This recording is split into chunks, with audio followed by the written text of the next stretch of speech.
السلام علیکم dear viewers, welcome to my channel.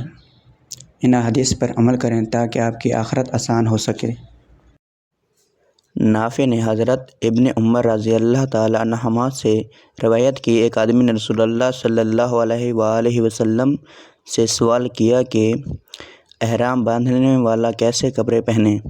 رسول اللہ صلی اللہ علیہ وسلم نے جواب دیا، نہ قمیص پہنو، نہ عمامہ، نہ شلوار، نہ کوٹ ٹوپی، جرح لبادہ اور نہ موزے پہنو،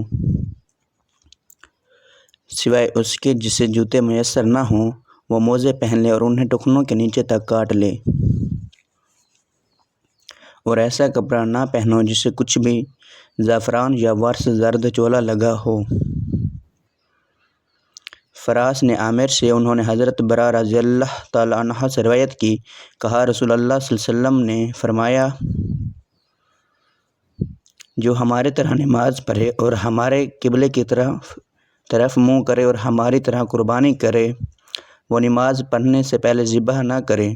میرے ماموں نے کہا، یا رسول اللہ، میں اپنے ایک بیٹے کی طرف سے قربانی کر چکا ہوں۔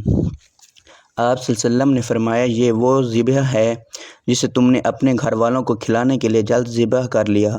انہوں نے کہا، میرے پاس ایک بکری ہے جو 2 بکریوں سے بہتر ہے۔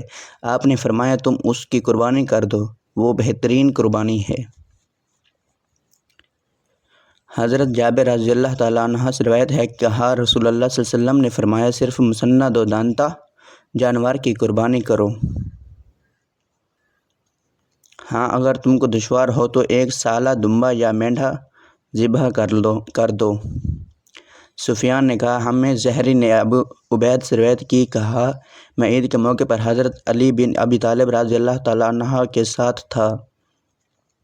انہوں نے خطبے سے پہلے نماز پڑھائی اور کہا، رسول اللہ صلی اللہ علیہ وسلم نے اس بات سے منع فرمایا ہے کہ ہم 3 دن گزر جانے کے بعد اپنی قربانی کا گوشت کھائیں۔ عبداللہ بن ابی بکر نے حضرت عبداللہ بن وقد رضی اللہ تعالیٰ عنہ سے روایت کی، کہا رسول اللہ صلی اللہ علیہ وسلم نے 3 دن رات کے بعد قربانی کے گوشت کھانے سے منع فرمایا۔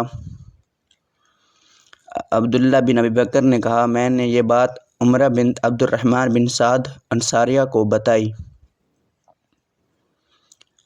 عمرہ نے کہا، انہوں نے سچ کہا، میں نے حضرت عائشہ رضی اللہ تعالی عنہا کو یہ کہتے ہوئے سنا ہے کہ رسول اللہ صلی اللہ علیہ وسلم کے زمانے میں بادیہ کے کچھ گھرانے بھوک اور کمزوری کے سبب آہستہ آہستہ چلتے ہوئے جہاں لوگ قربانیوں کے لیے موجود تھے،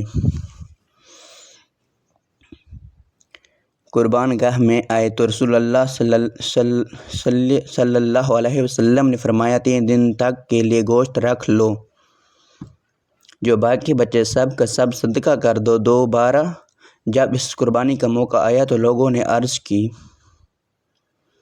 اللہ کے رسول، لوگ تو اپنی قربانی کی کھالوں سے مشقیں بناتے ہیں اور اس کی چربی پگھلا کر ان میں سنبھال رکھتے ہیں۔ رسول اللہ صلی اللہ علیہ وسلم نے فرمایا، کیا مطلب؟ انہوں نے کہا، یہ صورتحال ہم اس لیے بتا رہے ہیں کہ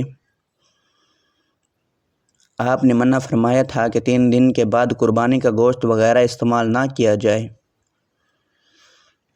تو آپ صلی اللہ علیہ وسلم نے فرمایا، میں نے تو تمہیں ان خانہ بدوشوں کی وجہ سے منع کیا تھا۔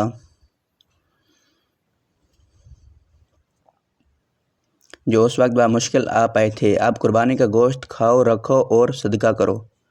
ابو اسامہ نے کہا، مجھے محمد بن عمرو نے حدیث بیان کی، کہا ہمیں عمرو بن مسلم بن عمارہ لیثی نے حدیث بیان کی، کہا عید الاضحیٰ سے کچھ پہلے ہم حمام میں تھے، بعض لوگوں نے چونے سے اپنے بال صاف کیے۔ اہل حمام میں سے کسی شخص نے کہا، سعید بن مسیب، اس فعل عید الاضحیٰ کی نماز پڑھنے اور قربانی کرنے سے پہلے جسم پر سے بال وغیرہ کاٹنے یا مونڈنے کو مکروہ قرار دیتے ہیں، یہ اس سے منع کرتے ہیں۔ میری سعید بن مسیب سے ملاقات ہوئی تو میں نے ان سے اس بات کا ذکر کیا۔ انہوں نے کہا، بھتیجے، یہ حدیث بھلا دی گئی اور ترک کر دی گئی ہے، یہ پابندی ملحوظ نہیں رکھی جاتی۔ ویسے مجھے نبی کریم صلی اللہ علیہ وسلم کی زوجہ محترمہ ام سلمہ رضی اللہ تعالی عنہا نے یہ حدیث بیان کی